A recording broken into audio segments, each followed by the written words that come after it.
Dear friends, current అఫైర్స్కి స్వాగతం. ఈరోజు AP government వారు మెగా డిఎస్సి 16,347 పోస్టులతో ప్రకటిస్తున్నారు.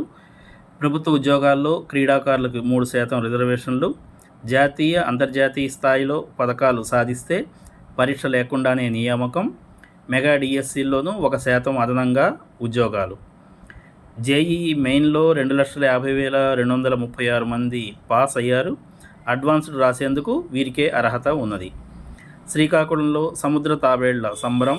భారవ తీరంనకు కేంద్ర మంత్రి రామ్మోహన్ నాయుడు గారు మొదలగు వారు చేరుకొని ఆలివ్ రిడ్లే తాబేళ్ల పిల్లలను సముద్రంలోకి విడిచిపెట్టారు. 75 ఏళ్ల నవయువ నాయకుడు నేడు ముఖ్యమంత్రి చంద్రబాబు గారి జన్మదినం. భూముల రీసర్వే బాధిత రైతులకు సాంత్వన, నష్టపోయిన వారికి మేలు చేకూర్చేలా ప్రభుత్వం చర్యలు. ఈ నెల 22వ తేదీన తెలంగాణ ఇంటర్ ఫలితాలు విడుదల చేస్తున్నారు. ఇవి ఫ్రెండ్స్ కరెంట్ అఫైర్స్ ముఖ్యాంశాలు. Thank you for watching.